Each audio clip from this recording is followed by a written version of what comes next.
Esther, chapter 2. After these things, when the wrath of King Ahasuerus subsided, he remembered Vashti, what she had done, and what had been decreed against her.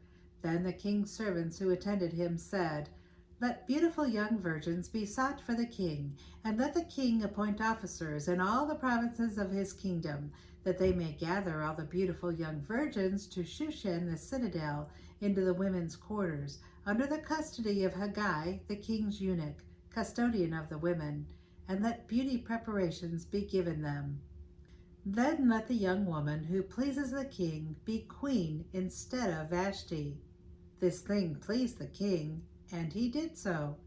In Shushan the citadel there was a certain Jew whose name was Mordecai, the son of Jair, the son of Shimei, the son of Kish, a Benjamite. Kish had been carried away from Jerusalem with the captives who had been captured with Zedekiah, king of Judah, whom Nebuchadnezzar, the king of Babylon, had carried away. And Mordecai had brought up Hadassah, that is, Esther, his uncle's daughter, for she had neither father nor mother.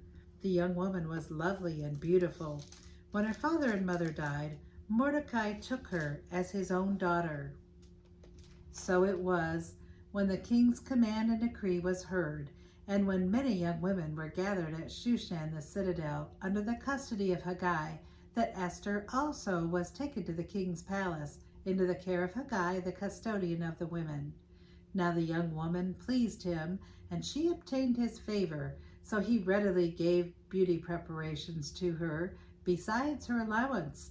Then 7 choice maidservants were provided for her from the king's palace, and he moved her and her maidservants to the best place in the house of the women. Esther had not revealed her people or family, for Mordecai had charged her not to reveal it. And every day Mordecai paced in front of the court of the women's quarters to learn of Esther's welfare and what was happening to her. Each young woman's turn came to go in to King Ahasuerus after she had completed 12 months' preparation, according to the regulations for the women, for thus were the days of their preparation apportioned: 6 months with oil of myrrh, and 6 months with perfumes and preparations for beautifying women. Thus prepared, each young woman went to the king, and she was given whatever she desired to take with her from the women's quarters to the king's palace. In the evening she went, and in the morning she returned to the second house of the women, to the custody of Shashagaz, the king's eunuch, who kept the concubines. She would not go into the king again, unless the king delighted in her and called for her by name. Now when the turn came for Esther, the daughter of Abihail, the uncle of Mordecai, who had taken her as his daughter, to go into the king, she requested nothing but what Haggai, the king's eunuch, the custodian of the women, advised. And Esther obtained favor in the sight of all who saw her.